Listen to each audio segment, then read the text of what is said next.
प्रणाम आचार्य जी। मेरा सवाल ये था कि मैं भी जब जब मेरे दिमाग में कोई भी विचार आता है, कोई भी थॉट आता है, तो वो एक तरह से मतलब मुझे खुद भी नहीं पता था कि मैं क्यों सोच रहा हूँ ये सब। वो जब भी मैं कोई काम करने जाता हूँ, मतलब या पढ़ रहा होता हूँ, तो वो मेरे को फोकस करने नहीं देता, कंसंट्रेशन नहीं हो पाता। तो मुझे मतलब मैं अपने सारे थॉट्स रोक तो नहीं सकता एक साथ। तो मैं ऐसा क्या करूं कि वो थॉट जो एक ऑर्गेनाइज वे में, कंस्ट्रक्टिव वे में मेरे साथ रहें, ताकि मेरा इतना कंसंट्रेशन भी भंग ना हो, और मैं मतलब वो थॉट्स भी ऐसे ना हो कि मेरा मन विचलित करें। तुम सड़क पर कहीं की ओर चले जा रहे हो।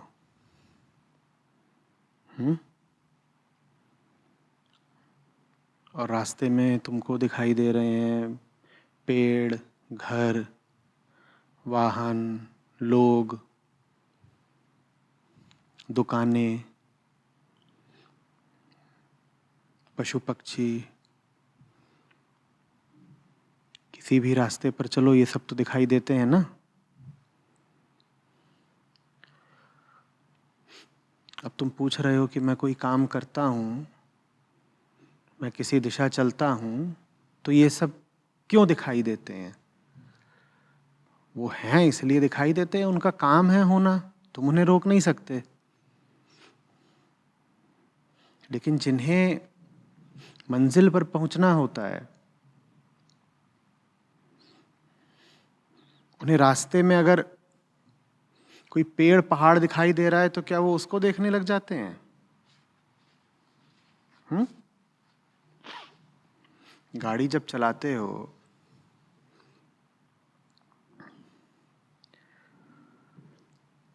तो रास्ते में जो भी दृश्य होते हैं वो क्या विलुप्त हो जाते हैं? बोलो, मिट जाते हैं? मिट नहीं जाते तो तुम आकर के तब क्यों नहीं शिकायत करते कि हम गाड़ी चला रहे हैं, मंजिल की ओर जा रहे हैं, लेकिन रास्ते में बहुत सारे दृश्य आ जाते हैं। आ जाते हैं तो आ जाते हैं, तुम्हारी नजर किस पर रहती है? उन दृश्यों पर या मंजिल पर? तो बखूबी तुम इस बात को पचा गए कि तुम्हारी नजर मंजिल पर नहीं है। उस बात का तुमने जरा भी जिक्र ही नहीं किया। तुम कह रहे हो मैं गाड़ी चलाता हूं आचार्य जी, रास्ते में ये पेड़ पर्वत क्यों दिखाई देने लग जाते हैं? सड़क पर ठेला क्यों दिखाई देने लग जाता है? ट्रक आ रहा है सड़क पर, वो मुझे दिखाई क्यों देने लग जाता है? पेट्रोल पंप क्यों दिखाई दे गया? ढाबा क्यों दिखाई दे गया आचार्य जी? भाई वो हैं तो दिखाई दे गए, उन पर किसी का बस नहीं चलता, वो हैं। और तुम्हारे चाहने से वो विलुप्त नहीं हो जाएंगे। तुम्हें एक्सप्रेसवे भी बना के दे दिया जाएगा तो भी एक्सप्रेसवे के दोनों तरफ दृश्यों की भरमार रहेगी।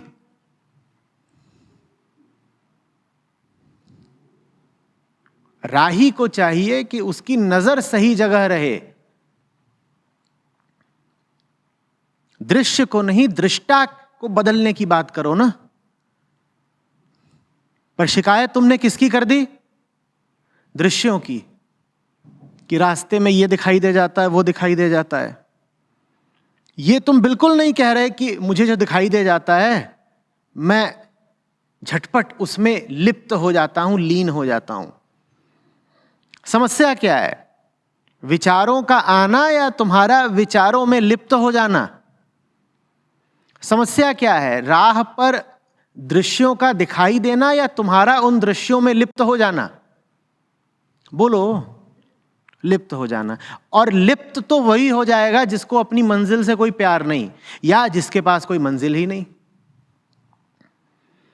जो सड़क पर तो हो पर जिसके पास कोई मंजिल ना हो, उसके लिए तो ये बड़ा प्राकृतिक होगा कि जो कुछ भी उसको दाएं बाएं दिखाई दे रहा है वो उसी में लिप्त हो जाए, उलझ जाए। होगा ना ऐसा? तो मूल समस्या फिर क्या है? इन दृश्यों का होना या तुम्हारा लक्ष्यहीन होना, प्रेमहीन होना? पहली बात तो मंजिल होनी चाहिए, दूसरी बात उस मंजिल के प्रति प्रेम होना चाहिए। फिर दाएं बाएं जो कुछ भी चल रहा होता है, कौन उसको बहुत महत्व देता है। ये तो छोड़ दो कि सड़क के इस तरफ और सड़क के उस तरफ जो दृश्य हैं तुम उनमें उलझ जाओगे, सड़क पर भी अगर कुछ चल रहा होगा तुम उसमें भी नहीं उलझोगे। सड़क पर दो लोगों की लड़ाई हो गई, गाड़ियां एक दूसरे से रगड़ गई, दोनों उतर करके सड़क पर ही लगे भिड़ने। आमतौर पे ये बड़ा तमाशा होता है। दो लोग अगर बहसा बहसी कर रहे होते हैं, किसी ने किसी को तमाचा मार दिया, तो वहां पर 20-40 और इकट्ठा हो जाते हैं ना। ये 20-40 जो अपनी गाड़ियां रोक करके उतर गए और सड़क किनारे के तमाशे में लिप्त हो गए, ये निश्चित रूप से वो लोग हैं जिन्हें अपनी मंजिल से कोई प्यार नहीं है। ऐसा हो सकता है कि तुम एम्बुलेंस में अपने किसी दोस्त को लेकर के जा रहे हो, आकस्मिक स्थिति है, बिल्कुल दोस्त की हालत खराब है, और तुम देखो कि सड़क किनारे कुछ बहस चल रही है और तुम कहो हम भी जरा मजा लूट लें और एम्बुलेंस रुकवाओ, और दोस्त तुम्हारा आखिरी सांसें गिन रहा है बिल्कुल, और तुम कहो अजी रुको, नीचे क्या चल रहा है जरा उसका तो रस लूट आए। ऐसा करोगे? ऐसा नहीं करोगे, क्योंकि तुम्हें मालूम है कि तुम्हारा पहुंचना जरूरी है। नहीं करोगे ना। तो जो लोग नीचे उतर करके इन सब धंधों के मजे ले रहे होते हैं, वो कौन होते हैं? जिन्हें कहीं पहुंचना नहीं, जो ना खुद को जानते हैं, ना अपनी तड़प को जानते हैं, ना मंजिल को जानते हैं, ना मंजिल से कोई प्रेम रखते हैं। उनको फिर हर चीज अपने में लिपटा लेती है, वो बड़ी आसानी से गुत्थम गुत्था हो जाते हैं, और फिर वो आके शिकायतें करते हैं, आचार्य जी क्या करें, सड़क पर तो चल रहे थे, मंजिल की ओर ही जा रहे थे, पर सड़क किनारे एक नींबू का पेड़ दिख गया, और नींबू तो आप जानते ही मुझे कितना पसंद है। ये नींबू हाईवे के किनारे क्यों पाए जाते हैं? क्या हम कोई नियम कानून पारित नहीं कर सकते कि हाईवे के किनारे जितने नींबू हैं सब कटवा दिए जाएं? भाई हमें बाधा होती है, बड़ा विक्षेप होता है, हम चल रहे होते हैं, नींबू दिख जाता है, हम बहक जाते हैं। तो आचार्य जी कोई ऐसी युक्ति नहीं बताई गई है गीता आदि ग्रंथों में कि सड़क किनारे के नींबुओं को कैसे अदृश्य किया जाए? तुम्हें नींबुओं को अदृश्य करना है या अपनी दृष्टि ठीक करनी है? ऐसे ही लोग आ जाते हैं। ये विचार बहुत आते हैं। पागल, विचार क्या है? विचार भीतर की रासायनिक प्रक्रिया है, और कुछ नहीं है। विचार भीतर के सर्किट में करंट कम ज्यादा दौड़ने लग गया, अलग अलग तरीके से दौड़ने लग गया, यही विचार है, और कुछ नहीं है। और जब तुम्हारा मस्तिष्क विचाररत होता है तो एक एक विचार को नापा जा सकता है। विद्युत बहती है,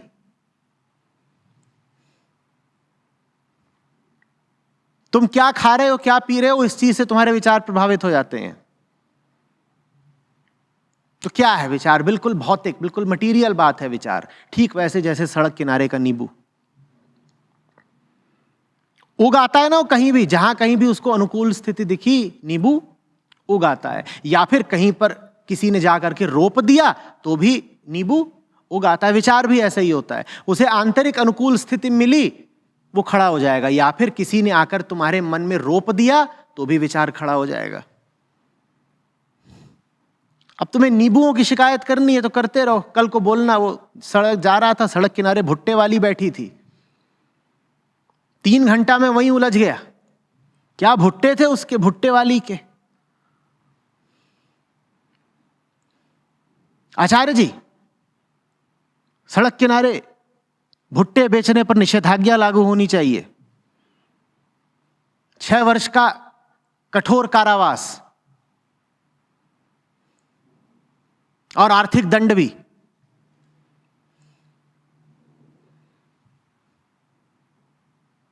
और खास तौर पे महिलाओं को तो बिल्कुल अनुमति नहीं होनी चाहिए भुट्टे बेचने की सड़क किनारे।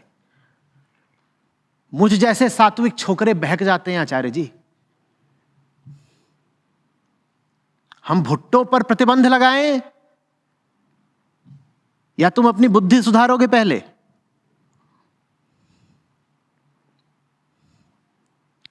विचार ऐसे ही है भाई, बिल्कुल जैसे शरीर में तमाम अन्य प्रवाह होते हैं ना, वैसे ही विचार हैं, वो भी प्रवाहमान रहते हैं। जानते हो तुम्हारी सांस भी सदा एक जैसी नहीं चलती, दिन में कितनी ही दफे सांस का प्रवाह बदलता रहता है। यही नहीं कि जब क्रोधित हो गए या दुखी हो गए तब सांस बदल जाती है। सामान्य परिस्थितियों में भी सांस का प्रवाह कुछ कुछ बदलता रहता है। इसी तरीके से शरीर में रक्त का प्रवाह हो, मलमूत्र का प्रवाह हो, या तुम्हारी आंतों में जो सारा अन्न है जो पचता हुआ आगे को बह रहा है उसका प्रवाह हो, ये सब बदलते रहते हैं। तुम इनका क्या कर लोगे? प्राकृतिक घटनाएं हैं, वैसे ही विचार है एक प्राकृतिक घटना मात्र। उसकी इतनी बात क्यों करनी? बात जिसकी होनी चाहिए उसकी बात तुम करते नहीं। किसकी बात होनी चाहिए? जाना कहां है, वो जगह जाने योग्य है कि नहीं, और जहां पहुंचना है उस जगह से कोई प्रीत प्यार है या नहीं।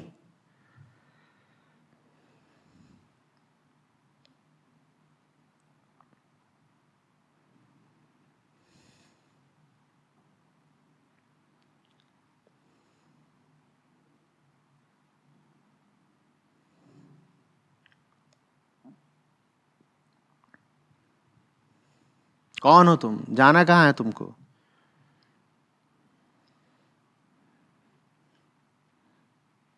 वैसे ही हो कि जैसे कोई अनमना छात्र जिसको स्कूल जाने से कोई अर्थ ना हो, कोई रुचि ना हो, उसको घर से धकेल दिया है घर वालों ने सुबह सुबह, जा स्कूल जा।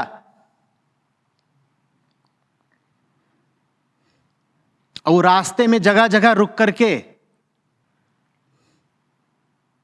कहीं गाय भैंसों को देख रहा है, आहा हा बढ़िया गाय भैंसें चर रही हैं।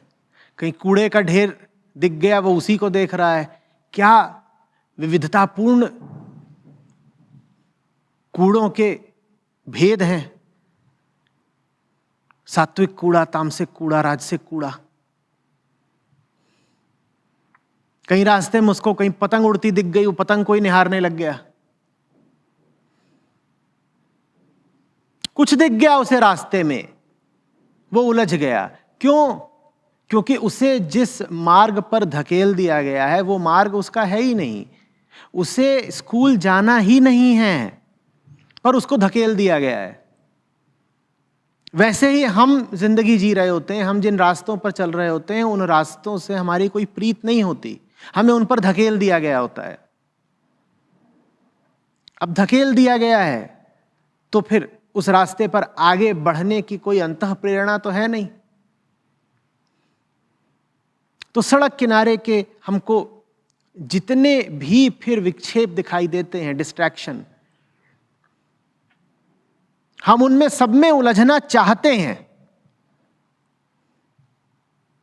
क्योंकि पहली बात हमें मंजिल से प्यार नहीं, दूसरी बात हमें यह डर भी है कि कहीं मंजिल पर पहुंच गए तो और कष्ट मिलेगा। तो हम जानबूझकर मंजिल तक की यात्रा और लंबी कर देना चाहते हैं। ये सब हमारी ही कोटियां हैं। एक वो जिसे मंजिल का पता नहीं, एक वो जिसे मंजिल से प्यार नहीं, और एक वो जिसे मंजिल से सीधे सीधे विरोध है। ये तीनों ही रास्ते के विषयों से, दृश्यों से खूब उलझेंगे।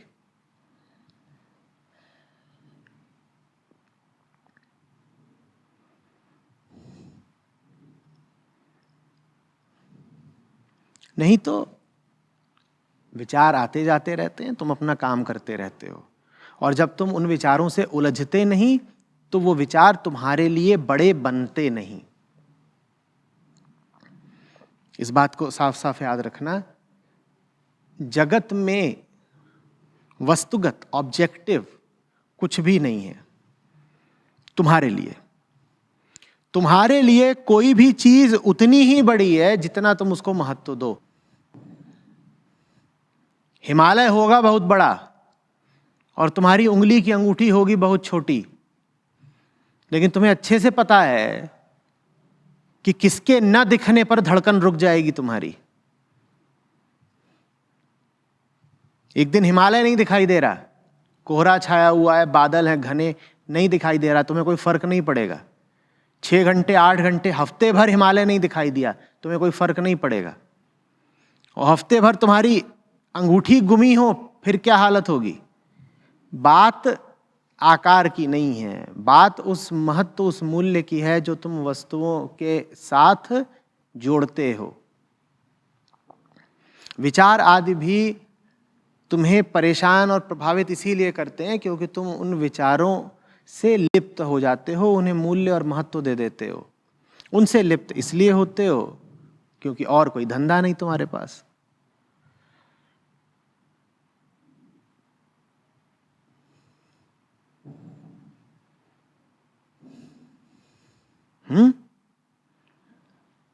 कम देखो विचारों की ओर,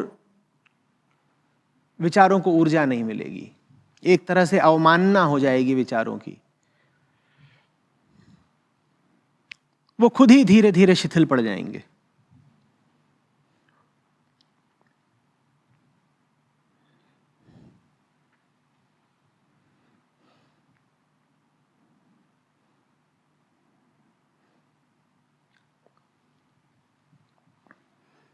पलकों का प्राकृतिक काम है ना झपकना।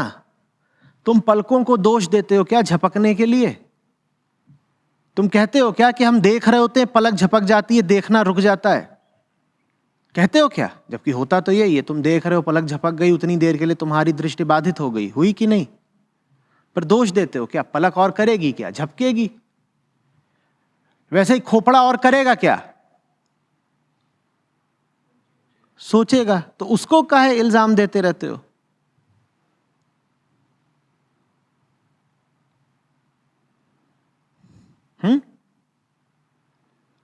पलक झपकती रहती है, तुम देखते रहते हो। ऐसे ही चलता है ना, पलक झपकती रहती है, तुम देखते रहते हो। वैसे ही खोपड़े का काम है सोचना, वो सोचता रहे, तुम वो करो जो तुम्हें करना चाहिए। तुम और मस्तिष्क एक नहीं हो। मस्तिष्क शरीर मात्र है, मस्तिष्क बुद्धि मात्र है, मस्तिष्क प्रकृति मात्र है, मस्तिष्क स्मृति मात्र है। तुम वास्तव में चेतना हो। तुम और मस्तिष्क एक नहीं हो।